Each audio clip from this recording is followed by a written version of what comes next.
3,50,000 మంది విజయవాడకు సంబంధించి వరద తాకిడికి ఇబ్బంది పడితే సహాయ కార్యక్రమాలు ఎంత దారుణంగా చంద్రబాబు నాయుడు చేపట్టాడనేటువంటిది మనం చూసాం.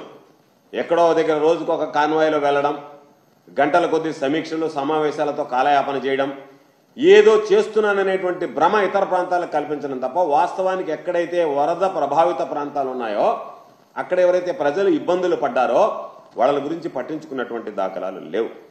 జనం పాపం అన్నం లేక నీళ్లు లేక వాళ్ళని పాపం ఎక్కడైనా సురక్షితమైనటువంటి ప్రాంతాలకు తరలించేందుకు బోట్ సౌకర్యం కూడా లేక ఎన్ని రకాలైనటువంటి ఇబ్బందులు పడ్డాడో నరక యాతన అనుభవించారు చంద్రబాబు పుణ్యమా అని చెప్పి పాపం అక్కడ ఉన్నటువంటి వాళ్ళు.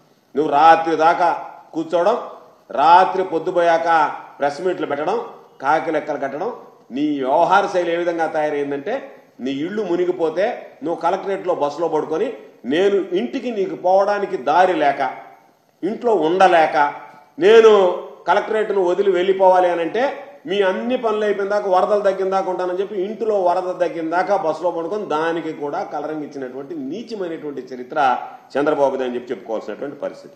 ఈరోజు అదేవిధంగా వరద ఈరోజు పిఠాపురం కానీ ఏలేరులో వరద ప్రాంతాలు కానీ నువ్వేదో హంగు ఆర్భాటంతో పోవడం తప్ప వాస్తవానికి నువ్వు వెళ్ళిన తర్వాత అక్కడ ప్రజలకు చేసినటువంటి మేలు వనగూరినటువంటి లబ్ధి ఏదన్నా ఉంది అంటే అది శూన్యం. అందుకనే ఎంతసేపటికి డైవర్షన్ పాలిటిక్స్ అంటే నేను చేయలేకపోయా, ప్రజల్లో అర్థమైపోతుంది, నేను వైఫల్యం చెందా కాబట్టి దీన్ని ఏదో ఒక విధంగా వక్రీకరించాలా, దానిని డైవర్షన్ పాలిటిక్స్ చేయాలనేటువంటి ఆలోచనతో ఈరోజు ప్రకాశం బ్యారేజీకి సంబంధించి వైఎస్ఆర్సీపీ వాళ్ళు పడవలు వదిలారు, దాన్ని కూలగొట్టడానికి కుట్రపడినారు. ఒక ముఖ్యమంత్రి స్థాయిలో ఉండేటువంటి వ్యక్తివి దాని గురించి ఎంత నీచంగా మాట్లాడుకుంటున్నారు ప్రజలు నీ గురించి అంటే ఎంత పలచనైపోతున్నామంటే వైఎస్ఆర్ కాంగ్రెస్ పార్టీ వాళ్ళు పడవలు వదిలి సంఘం ఉన్నటువంటి ప్రకాశం బ్యారేజీని ఢీ కొట్టడానికి ప్రయత్నం చేసినారని చెప్పి నువ్వు మాట్లాడడం ఈరోజు నిజంగా ప్రజలందరూ అనుకుంటున్నారు నాలిక చంద్రబాబు నాయుడితే తాటిమట్టా తెలియనటువంటి పరిస్థితి అని చెప్పినాను. ఈరోజు నువ్వు మాట్లాడాలంటే ఈ 100 రోజుల పాలనలో నువ్వు చేసినటువంటి ఘనకార్యాలు ఏమన్నా ఉన్నాయంటే ఇవి తప్ప ఎక్కడన్నా సిగ్గున్నవాడు ఎవడైనా సరే ఈరోజు 100 రోజుల్లో చంద్రబాబు నాయుడు అభివృద్ధి సంక్షేమం అందించాలని చెప్పగలడా? నీకు సిగ్గు లేదు కాబట్టి మీరు ఈరోజు ఆ బుక్లెట్ ప్రచురించి సిగ్గున్నవాడు ఎవ్వడు ఇటువంటి బుక్లెట్ ప్రచురించి ప్రజల్లోకి పంపించడు. నిస్సిగ్గుగా ఏదైతే ఉందో అబద్ధాలకు అలవాటు పడి ఉన్నటువంటి జీవితం కాబట్టి చంద్రబాబుది ఈరోజు నేను 100 రోజుల పర్యటనలో ఇవన్నీ జరిగానని చెప్పి ఇవ్వడానికి పనికొచ్చింది.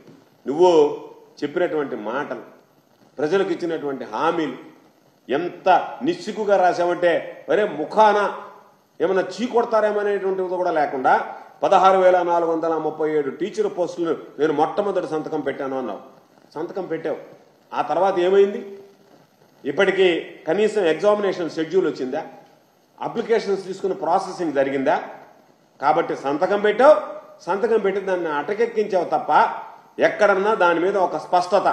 ఈరోజు పాపం నిరుద్యోగులు ఎన్ని ఆశలు పెట్టావో నీ ఎన్నికల పర్యటనలో హామీలు ఇచ్చి ఈరోజు వాళ్ళ ఆశల మీద నీళ్లు చల్లినటువంటి పరిస్థితి. దాని ఏదో ఘనంగా చెప్పుకున్నావు.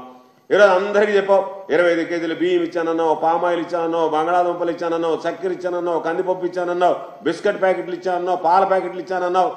జనాలు మాత్రం అక్కడికి పోతే ఎవ్వరికీ అందినటువంటి పరిస్థితి లేదు. ఏదో కొంతమందికి రోడ్డు మీద ఇచ్చుకుంటూ పోయి దాన్ని ప్రచారార్భాటంగా కొంతమంది నీకన్నా ప్రభుత్వం కన్నా స్వచ్ఛంద సేవా సంస్థలైనా కాస్త ముందుకు వెళ్ళి ఇవ్వగలిగాయి.